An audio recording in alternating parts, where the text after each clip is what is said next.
मोहिउद्दीननगर थाना क्षेत्र के करीमनगर पंचायत के वार्ड नंबर 11 निवासी सुरेश शाह के 15 कट्ठा में लगे हुए कटे हुए गेहूं के बोझा में किसी असामाजिक तत्वों ने आग लगा दिया। रात्रि के समय में देखिए तस्वीर, किस प्रकार से धू धू करके जल रहा है गेहूं। मैं आपको बता दूं, किसान अपने बेटे की तरह, अपने बच्चों की तरह गेहूं को लगाता है, किसी फसल को लगाता है, और जब फसल कटने से पहले, जब फसल घर में आने से पहले खेत में बर्बाद हो जाता है किसी कारण से, तो उन किसानों के ऊपर क्या प्रभाव पड़ता होगा ये तो आप समझ सकते हैं। देखिए इस तस्वीर को, वर्षों के मेहनत पर असामाजिक तत्वों ने फेरा पानी।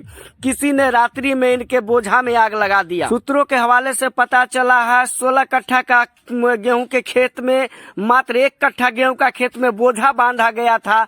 बाकी जब खेत का गेहूं बचा हुआ था जिसमें किसी ने आग लगा दी। आग ऐसा लगा कि देखते देखते सारा का सारा गेहूं जल के खाक हो गया। अब इनके घर में खाने के लाले पड़ जाएंगे, क्योंकि इनका यही एक मात्र आशा था, इनका बाल बच्चों का मात्र यही एक आशा था कि इस खेत से जो भी अनाज होता था ये साल भर अनाज को खाते थे। अब सवाल यहाँ खड़ा होता है कि अब ये क्या खाएंगे, 1 साल तक इनके ऊपर क्या बीतेगा। गौर से देखिए इस तस्वीर को, यह तस्वीर दिल दहला देने वाली तस्वीर है। किसी को यदि किसी प्रकार की दुश्मनी है तो जजात क्या नुकसान करता है। कहीं कहीं देखा जाता है कि मक्के के खेत को काट करके गिरा दिया जाता है, कहीं कहीं देखा जाता है कि खेत में आग लगा दिया जाता है। इस प्रकार के असामाजिक तत्वों को क्या कहना चाहिए।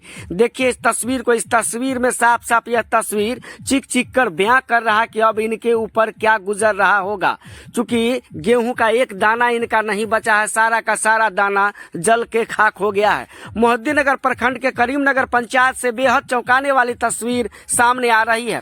जब तक कि किसानों का अनाज खेत तक नहीं आता है तब तक किसानों को चिंता सताए हुए रहती है। किसी को यदि किसी से दुश्मनी ही होगा तो दुश्मनी उनसे निभाइए, हालांकि ये अनाज उनको क्या बिगाड़ा होगा। देखिए तस्वीर को, कुछ नहीं बचा। जब तक कि आग पर काबू पाया जाता, जब तक कि लोग जान पाते, तब तक 16 कट्ठा का गेहूं का टाल जल के खाक हो गया। देखिए इस तस्वीर को। हमारा घर में से आवाज सुन लियो तो तकलियो तो पूरे जोर बुझल तो हम ही न देख ले के कटाल हम के एने हुनकर खेत चिल्लाई न सुनलक तो पहुँच लियो देर रात तक। कथी आदमी कैसे लगाएगा आग लगा ले, बहुत देर से लगा ले, रोड फाका में निकल गए।